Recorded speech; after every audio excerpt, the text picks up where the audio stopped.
Hi friends, நாங்க Danny இந்த idea consulting பேசுறேன். இன்னைக்கு நான் உங்களுக்கு கொண்டு வந்திருக்கேன் பாத்தீங்கன்னா பஜாஜ் பல்சர் N150 கொண்டு வந்திருக்கேன். வண்டி வந்து பாத்தீங்கன்னா 2024 மாடல், மேனுஃபேக்சரிங் பாத்தீங்கன்னா 2023. வண்டி வந்து சிங்கிள் ஓனர் கண்டிஷன்ல இருக்கு. ரெஜிஸ்ட்ரேஷன் வந்து TN79, அதாவது சங்கரங்கோயில் ரெஜிஸ்ட்ரேஷன். அதுக்கப்புறம் வண்டியோட கிலோமீட்டர் பாத்தீங்கன்னா வெறும் 6000 கிலோமீட்டர் மட்டும்தான் ஓடி இருக்கு. அதுக்கப்புறம் அந்த வண்டியோட கண்டிஷன் பத்தி பேசும்போது நோ ஸ்கிராச் எதுவுமே உங்களுக்கு கிடையாது. அதுக்கப்புறம் டயருமே ஃபுல் கண்டிஷன்ல உங்களுக்கு இருக்கு. அதுக்கப்புறமா இந்த பல்சர் N150ல ஸ்பெசிபிகேஷனா என்னெல்லாம் அப்கிரேட் பண்ணிருக்காங்கன்னு சொன்ன பாத்தீங்கன்னா உங்களுக்கு always day light on light வந்துடும். எப்பவுமே உங்களுக்கு இந்த 2 லைட் எரிஞ்சுக்கிட்டே இருக்கும். அதுக்கப்புறமா ப்ரொஜெக்டர் லைட்டும் வந்துடும்.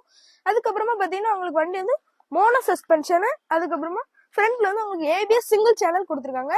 அதுக்கப்புறமா இங்க வந்து ஒரு USB சார்ஜிங் போட்டும் இருக்கு. ஆஃப்டர் வண்டியோட பிரைஸ் பாத்தீங்கன்னா உங்களுக்கு 1,06,500 rupees வரும்.